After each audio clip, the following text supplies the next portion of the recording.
Mga Salmo 90.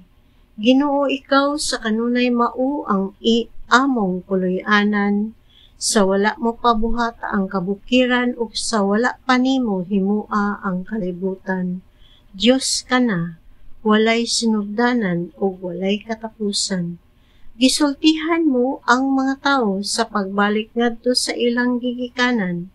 Gipabalik mo sila sa abog.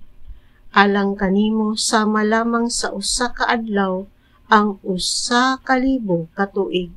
Daw kagahapon lamang kun mulabay na kini, sama sa mubong takna sa kagabion. Ang mga tawo gidala mo sama sa baha, ang ilang pagtunhay sama kadaklit sa damgo. Sama sila sa mga sagot nga manurok inig kabuntag ug unya mubuswak ug malaya ug mamatay inig kahapon. Pinaagi sa imong kasuko, nangalaglag kami, pinaagi sa imong kapungot kami nangalisang. Gibutang mo sa imong atubangan aron ang among mga sala imong makita, bisan ang tinago namong mga sala. Tungod sa imong kasuko, dili magdugay ang among kinabuhi.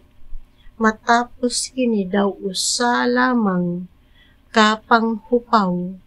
Kapituan ka tuig lamang gayud ang gitas-on sa among kinabuhi. Tingali kawaluan kun lig-on kami. Apan pulos lamang kagul-anan ug kasamok ang among makuha.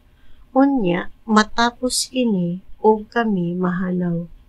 Kinsay nasayod sa gahom sa imong kasuko? Kinsay nasayod sa kalisang nga bation unya namo tungod sa imong kapungot? Busa paamguha kami sa kamubo sa among kinabuhi, aron mahimo kaming maalamon.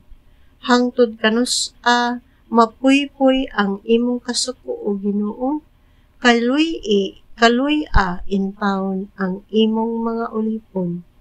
Matagbuntag kami sa gugma, mong walay paglubad aron mag-awit kami o malipay sa tibuok namong kinabuhi.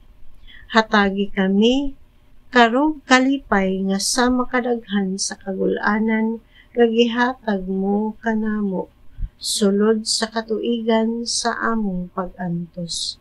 Pakit-a kami nga imong mga sulugoon sa imong gamhanang mga buhat, ug pakit-a ang among mga kaliwat sa imong mahimayaong gahom. Ginoo nga among Dios, panalangini intawon kami, ug hatagi kamig kalampusan sa tanan namong paggabuhaton. Oo, hatagi kamig kalampusan sa tanan namong pagabuhaton.